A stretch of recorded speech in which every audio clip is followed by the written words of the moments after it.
Okey, Assalamualaikum, selamat sejahtera. Kita masuk tutorial 10.1D iaitu aplikasi dalam subtopik ini. Jadi saya bawakan tutorial cuma dua cerita je kat sini, iaitu relay ataupun geganti, satu lagi loceng elektrik. Okey, kita selesaikanlah tutorial kita pada hari ini. Okey, yang pertama, Rajah menunjukkan sebuah suis elektromagnet ataupun dalam bahasa lain kita panggil dia geganti. Okey, dari sini kita boleh tengoklah dia punya label, ada solenoid, ada teras besi lembut, anchor, okey, ada sesentuh dan logam anjal. Okey, kenapa kita panggil dia suis elektromagnet dan apa fungsi dia sebenarnya? Okey, saya terangkan secara ringkas. Okey, suis yang kita gunakan geganti ni bila kita nak menghidupkan litar yang bervoltan tinggi. Contoh dalam gambar ni, okey, nampak tak ada huruf M kat sini? M ini bermaksud motor, mungkin motor yang bervoltan tinggi ataupun enjin kilang dan sebagainya yang memerlukan voltan tinggi. Voltan tinggi ni kita tak boleh sentuh suis suka hati. Jadi kita kena sentuh suis lain. Okey, bila kita sentuh suis elektromagnet ataupun pada solenoid ni, suis ini ialah voltan rendah sebab bateri dia kecil je. Bila kita switch on dekat sini, elektromagnet yang tolong tarik suis untuk hidupkan voltan yang besar. Jadi kita boleh menghidupkan voltan besar dengan selamat lah kalau kita menggunakan geganti ni. Jadi soalan dia ialah terangkan mengapa teras geganti adalah besi lembut dan terangkan bagaimana geganti berfungsi sebagai suis. So ada dua soalan kat situ. Okey, soalan yang pertama saya rasa mudah. Terangkan mengapa teras geganti ialah besi lembut. Apa kelebihan dan kenapa kita guna besi lembut? Jawapan kita dah cerita sebelum ni, iaitu besi lembut mudah dimagnetkan dan dinyah magnetkan. Itu je jawapan standard bila ditanya kenapa teras besi lembut.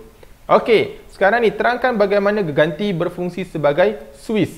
Jadi sebelum saya nak menulis jawapan, kita tengok dulu macam mana dikatakan sesentuh pula relay ataupun geganti ini menjadi suis.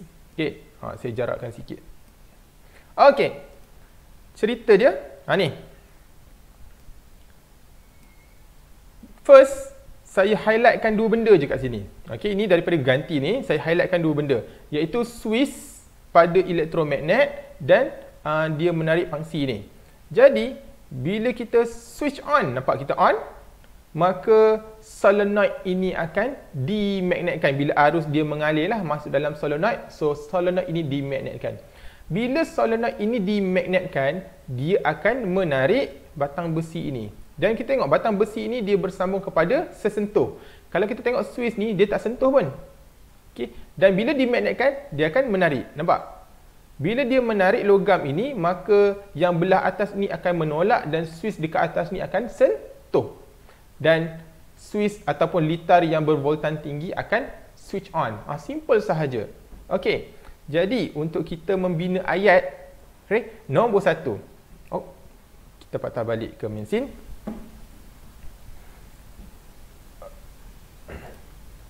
Okey, cerita dia.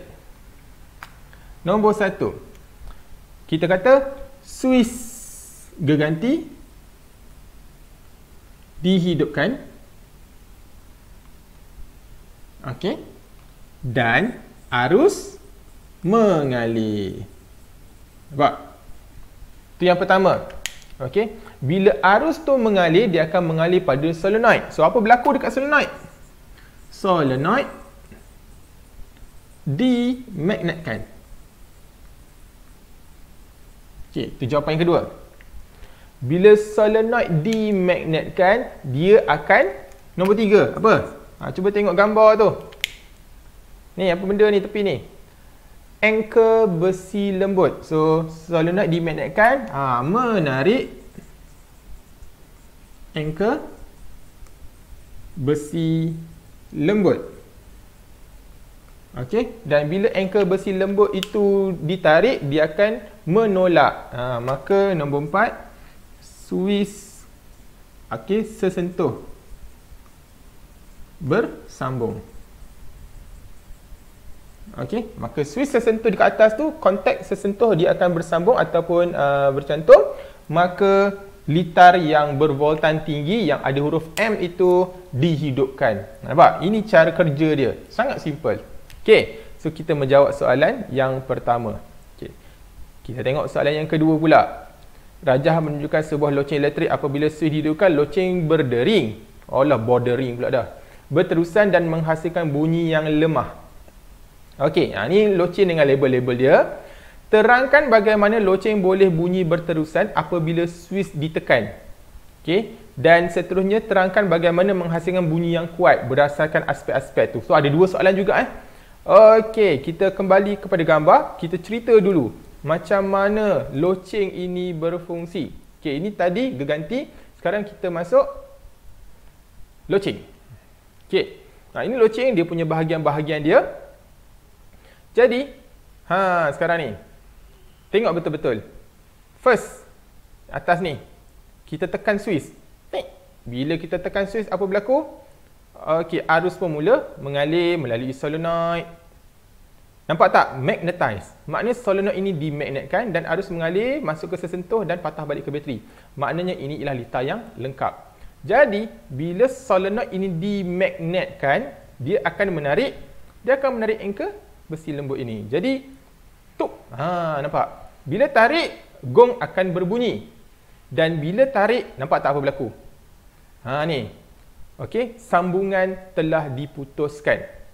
Bila sambungan diputuskan, maka tidak lagi ada arus mengalir dan solenoid ini dinyah magnetkan. Dah hilang dia punya magnet. Nampak? Habis tu dah hilang dia punya magnet, apa masalah dia? Nampak situ? Ada spring. Okey, tinggi steel stripe. Jadi batang besi ni ada dia kenyal.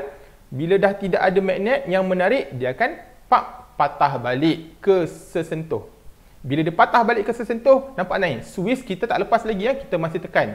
Jadi dia patah balik ke sesentuh, contact again, bersambung semula dan arus pun mengalir semula. Okey, magnetize sekali lagi. Sambung dan akhirnya sampai ke bateri semula. Lepas tu ketuk balik sebab ditarik oleh magnet. Ketuk, hilang lagi dia punya kontak. Jadi itulah yang berulang-ulang dengan laju. Nampak?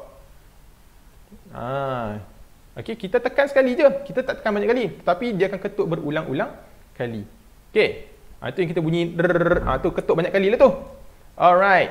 Jadi kita sambung kita punya soalan. Okey. Terangkan bagaimana sekarang ni terangkan bagaimana loceng boleh bunyi berterusan apabila switch ditekan. Okey, kita bina ayat satu persatu. Padam dulu. Okey. Switch padam. Switch dihidupkan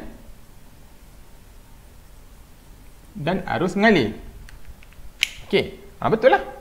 Lepas tu solenoid dimagnetkan. Betul juga. Menarik anchor besi lembut. Sama tak? Menarik sesentuh tu lah. Sama juga. Okey, anchor besi lembut. Menarik anchor besi lembut. Sama. Okey, bila menarik anchor besi lembut, ni ada perbezaan dia. Okey, nombor 4. Okey, bila dia menarik anchor besi lembut, tukul mengetuk gong dan menghasilkan bunyi. Maknanya nombor 1, 2, 3 sama. Okey, bila dah menarik anchor besi lembut, kalau tadi dia mencantumkan litar, untuk ini tukul mengetuk gong dan menghasilkan bunyi. Dan bila tukul mengetuk gong yang tadi tu, secara automatik litar diputuskan. Setakat itu okey. Bila litar dah diputuskan, apa berlaku? Terpatah balik ke atas. Padam litar diputuskan. Bila litar diputuskan, okey, besi kenyal. Okey, nombor 6. Besi kenyal, okey, ataupun logam kenyal tadi, menarik anchor besi lembut kembali ke kedudukan asal. Okey. Bila kembali ke kedudukan asal, maka bersambung semulalah dia punya litar dan kembali seperti tadi. Akan berulang-ulang proses tersebut. Okey, nampak macam panjang dia punya step, tak ada masalah. Tulis je semua step tersebut. Okey, dan B yang terakhir, terangkan bagaimana menghasilkan bunyi yang kuat berdasarkan aspek. Jadi yang ni saya tak nak tulis, saya cuma terangkan sahaja. Okey, yang pertama, bilangan gegelung. Bilangan gegelung perlu banyak ataupun kita tambah. Kenapa reason dia? Untuk menambahkan kekuatan elektromagnet. Okey, itu yang pertama. Yang kedua, saiz gong. Saiz gong ni, loceng ni, saiz gong kena besar. Kenapa nak kena besar? Okey, kita meningkatkan amplitude getaran. Kalau kita ingat lagi lah tajuk gelombang, amplitude ialah berkaitan dengan kekuatan bunyi. Jadi bila saiz gong tu besar, dia punya amplitude ayunan dia lebih besar. Okey. Kekenyalan spring. Kekenyalan spring ini kena kenyal ataupun tinggi. Okey, supaya dapat. Okey, jangan ulang soalan dia kata jangan mengetuk dengan kuat. Dia kata jangan mengetuk dengan kuat. So jangan ulang perkataan mengetuk dengan kuat. Jadi spring yang kekenyalan tinggi ni kita boleh sebut mengetuk dengan daya yang lebih besar. Okey. Jangan kata ketuk dengan kuat. Kita ulang balik dia punya soalan. Ketuk dengan daya yang lebih besar. Seterusnya, bentuk teras besi lembut. So kalau kita nampak teras besi lembut kita ni sebatang je. So seelok-eloknya berbentuk U. Berbentuk U tu macam ni. So dia lebih banyak. Kita sambung bawah ni pula. Nampak? Kalau tadi sebatang je. Kalau berbentuk U, dia lebih banyak lilitan yang kita boleh buat. Jadi dia punya reason ialah meningkatkan kekuatan medan magnet juga. Okey. Dan yang terakhir, ketebalan wire. Wire kalau boleh kena tebal lah. Kita dah belajar tajuk elektrik. Bila wire tu tebal, okey, arus lebih banyak boleh mengalir. Bila arus lebih banyak mengalir, medan magnet yang terhasil lebih besar. Rintangan pada wire pun dah kurang. So, itu antara jawapan-jawapan yang kita boleh terima. Jadi, itu sahaja aplikasi dalam tajuk 10.1 iaitu medan magnet pada konduktor pembawa arus. Saya terangkan di sini ialah relay iaitu electromagnetic switch dan juga loceng. Jadi, sekian, saya harap tutorial ini membantu. Kita jumpa lagi pada tutorial akan datang. Sekian, terima kasih.